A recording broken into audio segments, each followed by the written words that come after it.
Everything is so different now. I feel like I don't even recognize my own country anymore. After 2 years of living in Switzerland, I finally got the chance to go back home for a visit. Being so far from home meant that I don't have the luxury of just returning home whenever I want because long-haul flights are just so expensive.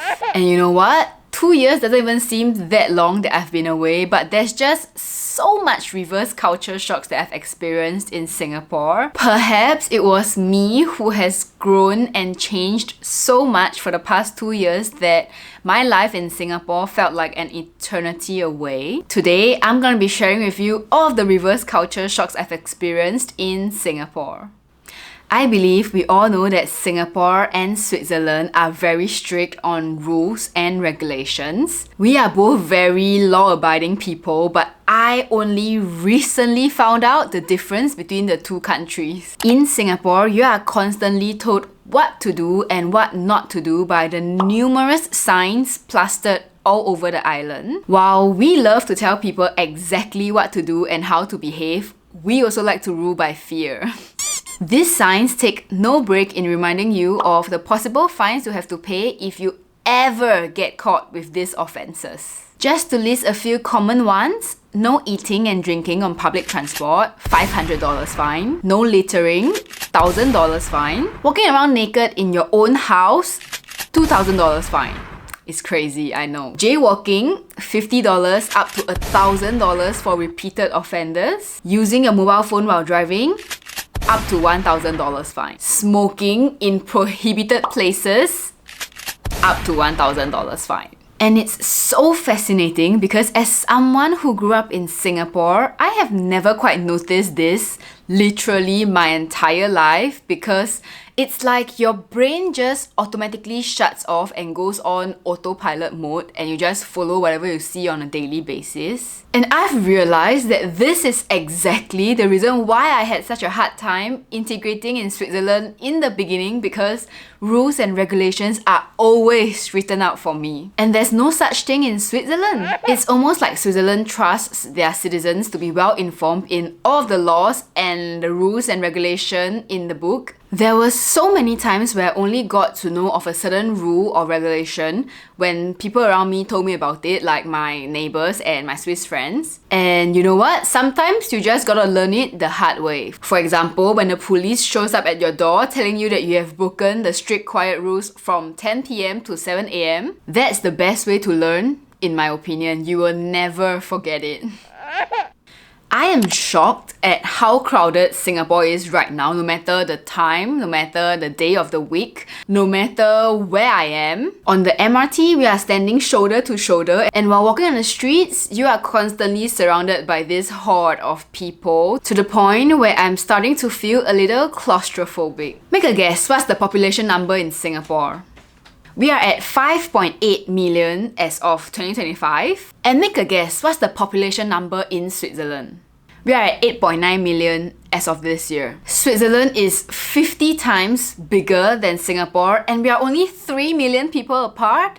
That's crazy. That's why Singapore is in constant need of housing to house all of these people. And when I tell the Swiss people that I used to live at the 38th floor, they just find it so astounding. I think a major reason why this is a reverse culture shock is because I am so used to this thing called the Swiss Space Awareness in Switzerland. I just made it up. I don't know what they call it. It's basically this respect of personal space where you don't really find people invading your privacy, whether is it in public transport or walking on the streets. On Swiss trains, we have these 4-seater seats. If I see someone sitting in one of the 4-seater seats, I would not sit down with him. I would actually go to the other cabin to find my own 4-seater seat, even if I'm traveling by myself. So you actually see like the whole train is just one person in 4-seater seats, one person in 4-seater seats, one person in 4-seater seats.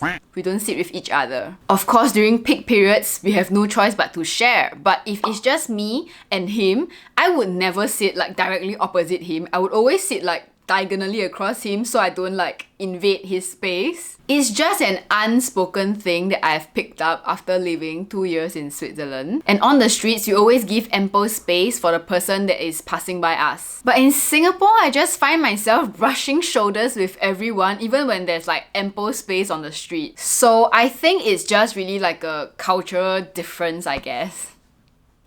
We are Asians. We love to take pictures and we would go out of our way to take nice pictures. I don't know if you saw this TikTok that went viral, but basically when you're on a vacation, if you ask a Westerner versus if you ask an Asian to take a photo for you, Asians always take the best photos. And I have actually been told many times that I take really nice photos.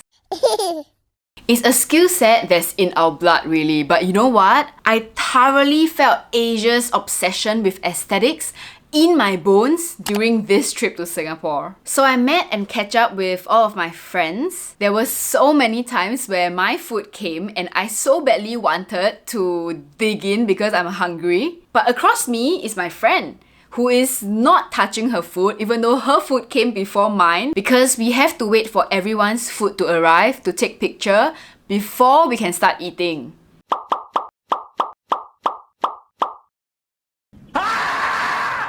I had completely forgotten about this trait about Singaporeans. With that being said, you'll find that many of our attractions or museums have a lot of photo opportunities. For example, I actually went to Art Science Museum for the Studio Ghibli exhibition as well as the Monet experience. It was just stunning. It was just amazing. I really loved it. Our obsession with aesthetics means that it's almost a given at every cafe or restaurant in Singapore that you are gonna have an amazing food plating compared to the plating in Switzerland, which is just meh.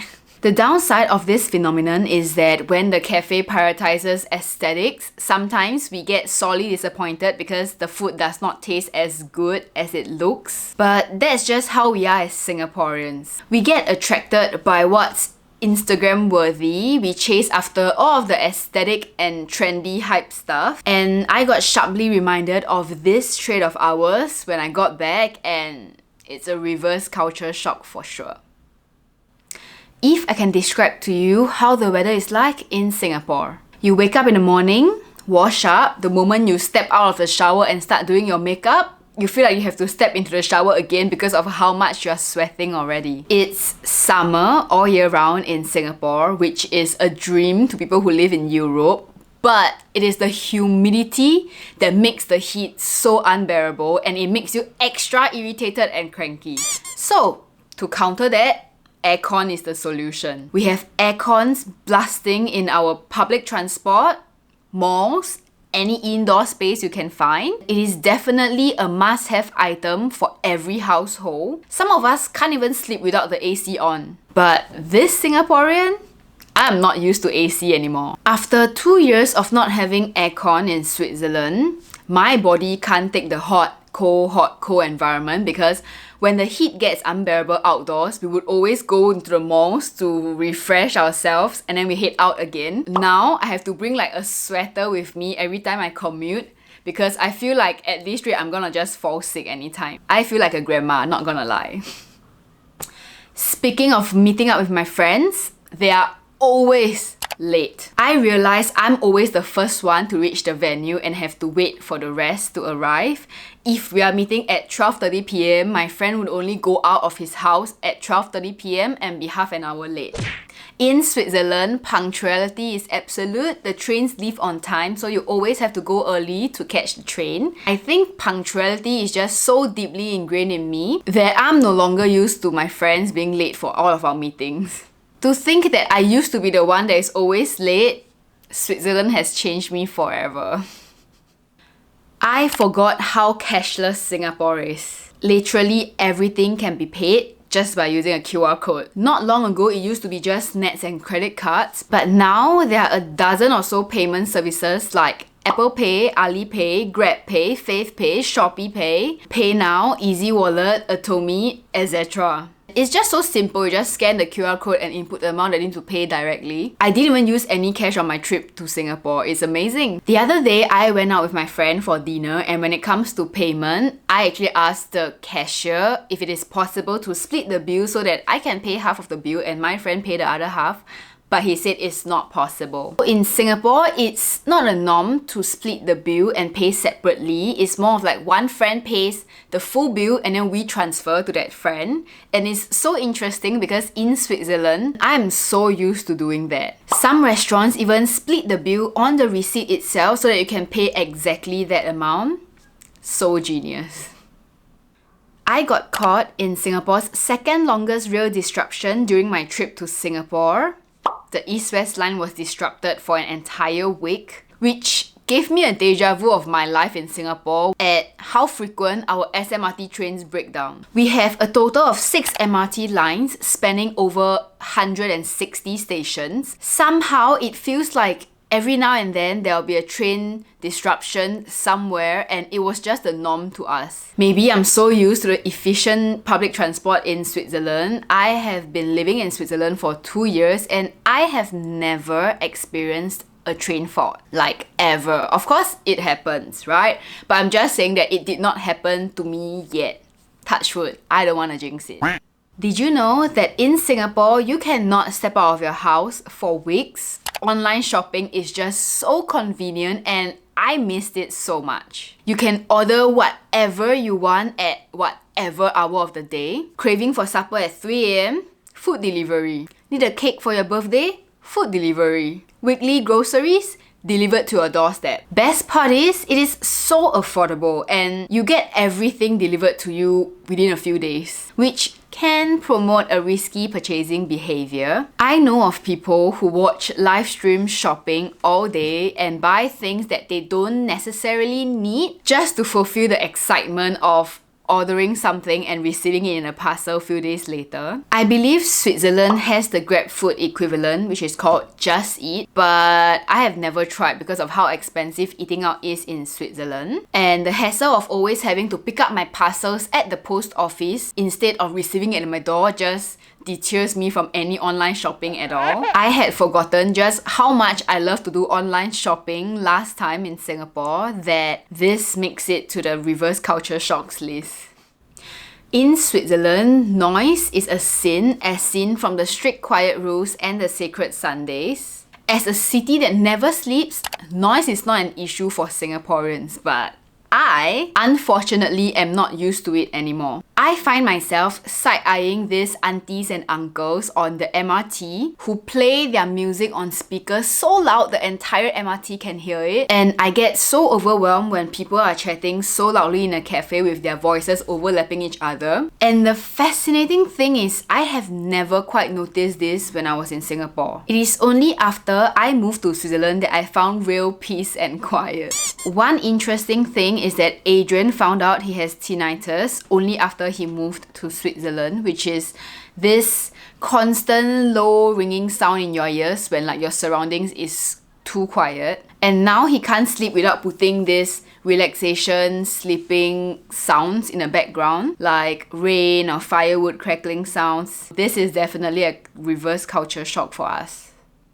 One thing I've missed the most about Singapore is the vibrant nightlife. It is just as happening in the day as it is at night. I miss having my friends call me, "Hey, do you want to grab supper?" And we would just head out in the middle of the night to satisfy our cravings. I love how spontaneous and impromptu we can be. And after moving to Switzerland, I no longer have a nightlife.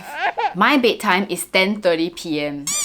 I am literally a grandma now. I've actually been to a few clubs and parties in Switzerland, but I felt that techno and raves are not exactly my jam, or not exactly the genre of music that I prefer. You just can't replicate how fun nightclubs can be in Asia, and setting a meetup with a Swiss, you need to do it months in advance, and there's just no spontaneity at all here, unfortunately.